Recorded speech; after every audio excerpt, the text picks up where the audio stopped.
Hello. So, Monday, when we were doing our meditation chat, we were talking about the previous week's homework that I had set, which was sitting down for your meal, taking 5 breaths before you eat, so that it helps calm the nervous system down and improves your digestion. So, what came out of that homework was that some of one of the ladies specifically just rushes her meals. It just sort of doesn't have time to cook anything because she leaves it till the last minute. Thinks that mealtime should be set at a certain time. So, oh, and the other thing is this lady suffers from IBS. So we were kind of sort of chatting amongst ourselves, wondering that could it be possible that the way she's eating is causing her symptoms? So this week, everyone's homework is to eat when they're hungry, make sure that they are mindfully eating, sort of sitting down and making sure they're not looking at their phones, focusing on what they're doing, and still trying to do those deep breaths. Now, the lady said, "Oh, I just couldn't take the 5 breaths before I was eating." So we're like, it doesn't have to be set in stone. We could have a breath between mouthfuls. We could put our fork down in between mouthfuls. Basically, it's just trying to slow everything down. So what I've done, and then we started to talk about what do I do food-wise. I don't really cook from scratch every day, and I don't really cook a sort of set meal for everybody either. I'm a bit weird like that. I literally will cook some rice. I might have some leftovers. Maybe there might be pork chops. Maybe there's some. For example, at the moment, I've got pork chops. I've got sausages. I've got chicken curry, which are leftovers. I've got some roast potatoes, which are also leftovers. So today I've cooked some brown rice. In that, I've put some onions, garlic, and red lentils, which kind of disappear, and then the kids get to have some extra fiber in there and some extra vitamins and minerals. And then I've also cooked 3 different kinds of green veg, which the kids can choose whatever they want to eat. It's almost like they've got a bit of a buffet going there, but I'm not going to feel upset if they decide not to eat any of it, because I haven't spent much time slaving over everything. And that's kind of what I tend to do.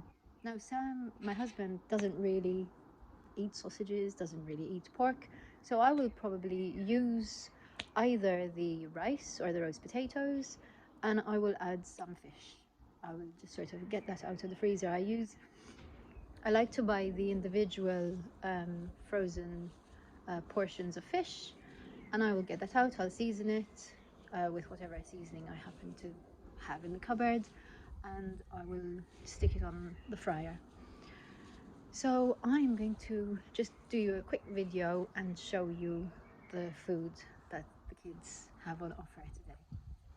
This is how we do dinner Ashe Gol. 1 second. Can I turn this round? No, I don't know what to do.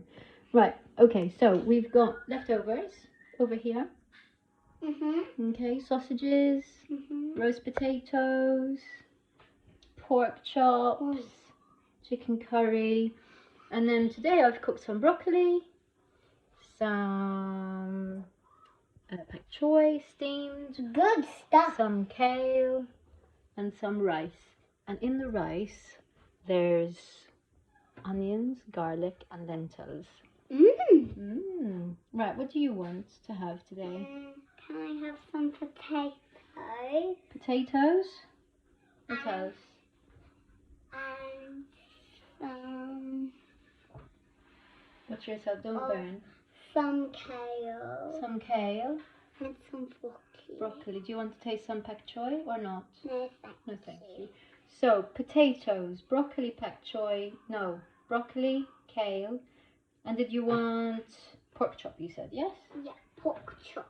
Okay, so that's easy. At least I haven't cooked a load of stuff that nobody wants to eat. So here's the 5 meals that we all had. So you can see hardly anyone ate the same thing. There was quite a lot of leftovers. I didn't really put much thought into it. I literally just cooked what I had in the fridge and just let them decide. Usually I'll just leave something in the fridge for 3 days. As long as you've cooked it, let it cool down, covered, and then store it in the fridge straight away, that should be safe to eat as long as you eat it within 3 days. If you cook a larger portion, you can actually freeze stuff as well, and then especially things like stews and sauces and soups, I like to store them in those foil packets that you get takeaways in, with the cardboard tops on. You can get them either either from Morrison's or Sainsbury's or even Amazon, I suppose. And I like them because you can write what's in there and they're easily recyclable.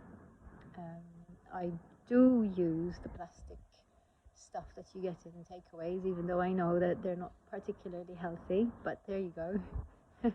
So I hope that gives you a little bit of an idea of making meal times a little bit easier.